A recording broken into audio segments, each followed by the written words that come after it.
When you can't trust the contractor whose whole brand is to fix the mistakes of other contractors, who can you trust? Mike Holmes rose to fame as someone you can rely on to get the home of your dreams, and that's held true in recent years. The only problem is that sometimes dreams end up being nightmares. Mike Holmes' business empire continued to expand in 2021 when he announced a partnership with Atlas Roofing Partners and 3M to sponsor the new season of his web series, Roof It Right. Even with the first season only consisting of 2 episodes in 2019, it was enough of a hit that Holmes was able to expand his business empire by partnering with Atlas Roofing Partners and 3M for a second season in 2021. The specific nemesis facing the Holmes family for the second season were roofs that were impacted by algae, which can apparently cause unattractive black streaks to appear. That hurts your curb appeal. The Holmes family was inundated with photos of algae-infested roofs, each with a plea from homeowners for the show to come rid them of their curb appeal-impacting eyesores. As opposed to the big man himself, the show followed Mike Jr. and Sherry as they worked with Atlas's roofing contractors in order to assist 2 families whose lives have been ravaged by unsightly black streaks on top of their domiciles. Mike Holmes has 2 things he undoubtedly loves: fixing up homes and establishing business partnerships. And sure, we can probably throw his family in there as well. They're the ultimate business partners after all, but a new partnership in October 2021 was a bit different for Holmes. A press release revealed that he had teamed up with Adversity, a leading provider of preventative mental health training solutions for employers. Good mental health is just as important as one's physical health, and Holmes seems to subscribe to that thinking. He said in the release, "There are no shortcuts when it comes to safety on the job. Mental health is one of the most overlooked aspects when it comes to this, so I'm excited to partner with Adversity and work on this meaningful project to bring this important training to the workforce." Adversity CEO Dr. Ryan Todd also spoke glowingly of Holmes, saying that the Canadian contractor had already established an enviable track record when it came to promoting practices of on-the-job safety. For Mike Holmes, his motto of "Make It Right" wasn't just a catchy slogan to slap on merchandise, though it definitely did come in handy in that regard. But no, it was more than a catchphrase. It was the foundation of his reputation, built on his commitment to quality workmanship. So it must have come as a shock to a handful of homeowners who had bought a Holmes-approved domicile to discover that he might have made it wrong. According to a CBC News report in 2022, several people who'd purchased newly built homes in the Terracewood development in Meaford, Ontario, filed an $8 million lawsuit against Holmes. In the complaint, the homeowners alleged that the construction on the homes, quote, involved a perfect storm of errors and neglect by multiple parties. This, the lawsuit alleges, led to a range of problems from severe structural flaws to mold due to leaks. That hurts your curb appeal. Holmes' company, the Holmes Group, was among numerous parties named in the lawsuit brought about by Terion, a government-sponsored consumer protection group. Though it wasn't the company who actually built the houses, its stamp of approval on them didn't look so good when problems began appearing. Third Line Homes, the company that did build them and appeared to have the backing of the Holmes Group, became insolvent in 2019. That wasn't the only time Holmes had to walk back a thumbs up he gave another company. The contractor had previously done radio, TV, and social media ads for AGM renovations, but when the company was investigated for electrical safety violations, his endorsement was scrubbed from his website. And this is the issue with the ESA. When they came out, Is there any danger? yes, it's fire. Lawsuits and companies you endorsed getting investigated and shut down don't exactly scream reliable business, especially for one that built its reputation on being the business you could rely upon. As a result of the troubling associations, Mike Holmes soon found himself being the guy that potential customers eyed with suspicion. That includes Fayer Johnson, who purchased a home in the Holmes-approved Terracewood housing community partly because of Holmes' backing for the project. It did make us feel comfortable knowing that it was a Mike Holmes approved home. Sadly, Johnson had to learn the hard way that no amount of smiling and thumbs-upping can overcome shoddy construction. As other homes in Terracewood were demolished, Johnson discovered that his home had severe structural issues that would require him to live elsewhere for a year. That hurts your curb appeal. Since it's safe to assume that most people who purchase a home want to actually live inside it, these aren't the sort of stories that inspire confidence in potential customers. A devastating blow to someone who rose to fame based on their reputation on doing things the right way. But it hasn't been all demolishing homes and regrettable endorsements for Mike Holmes these last few years. At the opposite end of the spectrum, the Holmes Group made a deal with Canada's Blue Ant Media in 2022 to sell 200 hours of TV content for Blue Ant's streaming channel Fast on Homeful. This was great news for Holmes and for anyone who enjoys things with his name in the title, as the deal included shows like Holmes on Homes, Holmes Makes It Right, and Holmes Inspection. But it wasn't just Holmes' older shows and TV specials they were after. They also wanted fresh content and fresh members of the Holmes family, as both Mike and his children would be featured in future programming. As the eldest Holmes said in a statement, "I love being at the forefront of getting more free content to viewers to enjoy wherever they are. With Michael and Sherry at my side, I look forward to telling more helping homeowner stories and helping make it right." In 2021, Mike Holmes continued piling up his IMDb credits by signing on as one of the judges for HGTV's Battle on the Beach. Unfortunately, it didn't entail Holmes overseeing any type of battle royale rumble on the sand or catching waves to show off his sick surfing skills, as HGTV apparently ignored our emails full of ideas. Instead, Holmes teamed up with fellow HGTV personality and Good Bone star Mina Starziak-Hawk to evaluate the efforts of 3 teams who renovated identical beach houses with an eye to flipping them. The team who added the most value to their respective home would win both the competition and a $50,000 cash prize. Even though it wasn't as imaginative as what we could come up with, it was probably more in line with what HGTV viewers were tuning in for. Holmes appeared to like the show just the way it was, and he also seemed to enjoy the relief of being able to take a break from helming his own projects. He told the list, "This battle on the beach was such a fun time. I think it was so well executed that people are going to love this show, and I can see this being a continuation from here." Getting more women into the male-dominated industry of construction has been a kind of passion for Holmes, which makes sense since his daughter Sherry has become such an integral part of his business dealings and has shown that she's more than capable of holding her own. As he wrote in one of his Instagram posts, "Over the years, I've started to see the change with more women getting into construction, including my own daughter. I think this is something to be celebrated. Even if we have a long way to go, we should encourage more women to join the trades."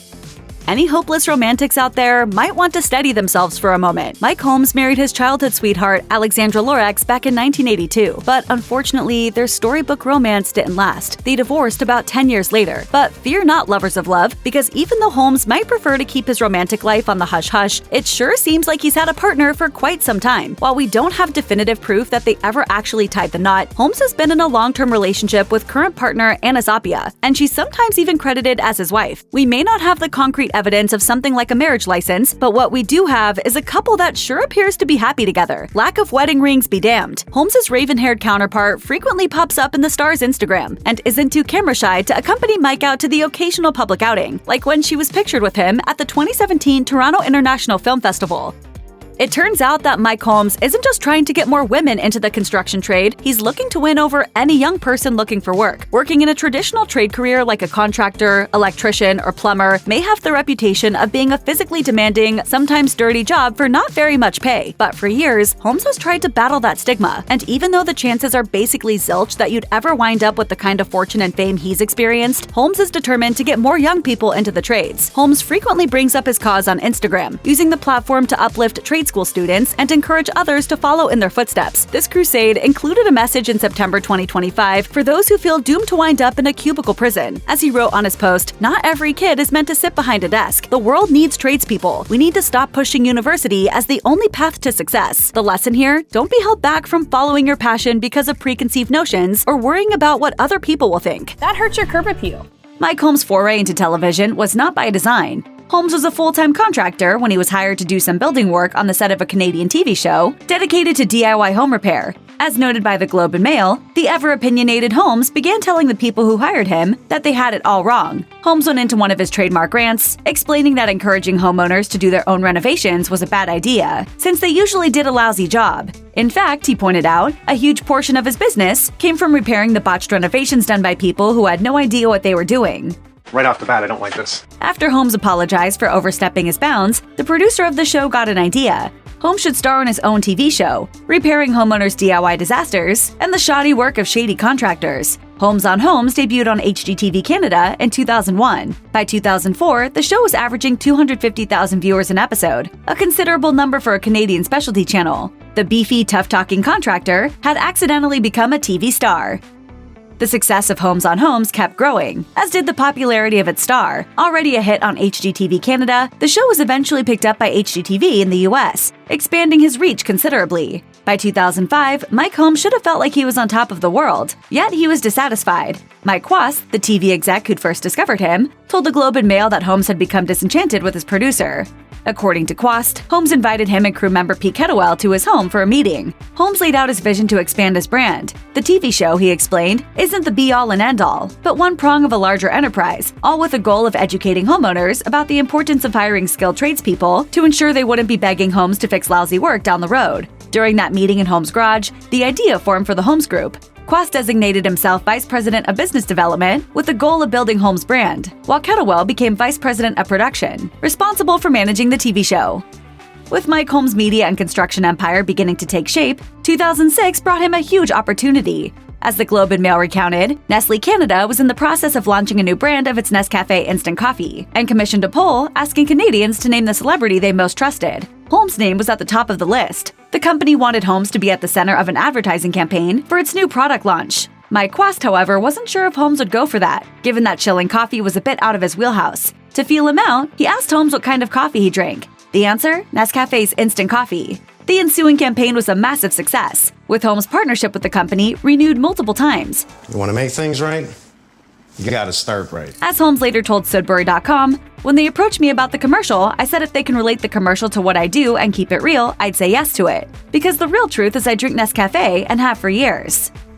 As the Globe and Mail reported, Mike Holmes' brand exploded in 2009. Not only was Homes on Homes now being seen by American HGTV viewers, the Holmes Group also began an ambitious expansion that included an ultra-green housing development, a Canada-wide home inspection service, and a line of Holmes-branded workwear. However, the latter didn't have an easy path to the marketplace. According to the Globe and Mail, the Holmes Group partnered with a Winnipeg-based manufacturer. A stickler for quality, Holmes was insistent that he had final say on the design of products, rather than just slapping his moniker on the company's existing merchandise. Once the Holmes workwear products hit shelves, however, they were being marketed as, quote, a premium version of the existing line, as opposed to its own standalone brand. Those issues, however, were ultimately sorted out. A decade later, Holmes Workwear continues to be a successful venture, consisting of a wide array of items, ranging from canvas work pants to tool belts to fire-resistant coveralls for welders.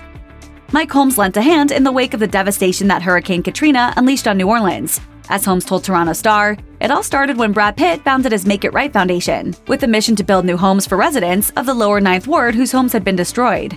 There was one issue, however. Holmes holds the trademark to Make It Right and even has it tattooed on his bicep.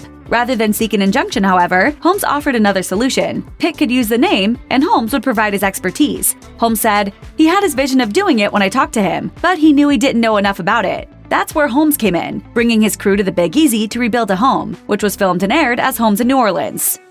During Mike Holmes' time in New Orleans, he became downright evangelical about the advantages of eco-friendly building products and techniques. He told the Globe and Mail, "Everyone's talking green. Well, let's really go green. Why don't we change the building process? If no one else is going to do it, I'm going to do it. Build a home that won't burn, won't mold, that's termite resistant." In fact, Holmes went on to become a big proponent of net zero homes, houses that are, quote, sustainable and energy efficient, as he wrote on the HGTV Canada website. A net zero home, he explained, produces its own energy locally, with an end goal of producing as much energy as it uses, if not more. In order to achieve this, Holmes wrote, the building envelope must be highly efficient, with all cracks and gaps completely sealed to ensure there's virtually no air leakage. Especially crucial with windows and doors. Building a green, energy-efficient home requires an investment up front, but it's an investment that will pay you back every month, for as long as you live in it. It really is the future of housing. In 2009, Mike Holmes ventured into the world of publishing with the launch of Homes, the magazine to make it right. He said in a press release, "This is the magazine homeowners need to help them with their renovations. It's the magazine I was searching for and couldn't find. So I had to make my own magazine and make it right." The magazine didn't last long. According to the Toronto Star, Holmes got into a dispute with the publisher, Dauphin Media Group, which led to the magazine folding in 2011. Things became even worse when the publishing company ceased operations in 2012, leaving behind unpaid rent and ticked off subscribers who'd been waiting to be reimbursed. As Mike Holmes' Group Director of Communications, Liza Drozdoff, told the Star, their sole involvement in the magazine was, quote, regulating a portion of the editorial content, meaning Holmes himself didn't really have all that much to do with the publication. Drozdoff said, "Mike feels terrible about it, but it's not his fault. He didn't get any of that money." As Homes on Homes maintained its massive popularity with viewers in the US, Mike Holmes continued to remain a wildly popular TV presence in his home and native land. In fact, a 2010 feature in Reader's Digest listed him as among the 10 most trusted Canadians. The list put Holmes in some pretty celebrated company. Other Canadians to earn the trust of their fellow citizens included Back to the Future star Michael J. Fox and celebrated CBC News anchor Peter Mansbridge. Holmes took the number 2 spot on the Reader's Digest poll, with the publication noting that his work, quote, brings a sense of security that people appreciate. Topping the list, by the way, was Dr. David Suzuki, founder of the David Suzuki Foundation, and veteran host of long-running CBC nature documentary series The Nature of Things. In 2012, the Holmes Group lost one of its 3 founding members when Brian Quast, who was then CEO, parted ways with the company. According to a news release about his departure, the split was an amicable one. A new CEO, Julius Brinkman, was hired. When he left a mere 2 years later, his exit was far more acrimonious and actually led him to sue Mike Holmes and two Holmes Group co-directors for a hefty $3.1 million. As the Calgary Herald reported, Brinkman alleged that his contract had been breached when the company failed to pay him 5% of the $15.5 million he'd raised, and also didn't reimburse him for expenses that were, quote, reasonably incurred. Other allegations in the suit included claims that Holmes' company had allegedly, quote, failed to establish a benefits program in which he could participate, as well as having created a working environment designed to frustrate his efforts. Holmes himself never commented on the lawsuit. Given that the legal action didn't generate any further news reports, it would appear the matter was settled privately, outside the courts. While Holmes magazine proved to be a bust, that didn't deter him from making further attempts to immortalize his philosophy and knowledge in print. In 2006, he published his first book, Make It Right, Inside Home Renovation with Canada's Most Trusted Contractor. He followed that up with a 2011 tome specializing in attics and basements, and another in 2013 focusing on kitchens and bathrooms. In 2015, Holmes unveiled his magnum opus, the Holmes Manual, described as a must-have guide for homeowners that answers their most common questions. Holmes dropped by Canadian talk show George Stroumboulopoulos Tonight to promote the book and explained that the impetus for his manual emerged after spending years being stopped by viewers in public, asking him questions about the specific issues they were having with their homes. He explained, "It just made sense. Let's do a manual." And this way, instead of reading the whole book like a lot of people seem to not want to do anymore, they want an answer now. Mike Holmes' children, Sherry Holmes and Mike Holmes Jr., first started appearing on screen in 2013's Holmes Makes It Right. The siblings have been a part of their father's myriad of television shows ever since, including the likes of Holmes Next Generation, Holmes 911, and Holmes and Holmes. Mike Jr. took center stage in 2014's Mike's Ultimate Garage, a 2-hour special that put him in the driver's seat to build his dad a sweet 1,800 square foot garage/man cave. As Mike Sr. told the Ottawa Citizen, relinquishing control to his son took a Herculean effort. "It was very hard. I'm the guy that's on a site from beginning to end. It's the first time I've walked away and had someone else finish it." Meanwhile, Sherry accompanied her dad when he went to New Orleans, happily serving as a member of his construction crew. As she told the Times columnist, "I would do it again in a heartbeat." Mike Sr. added, "I love working with my kids, watching them build on what they know and get better every day.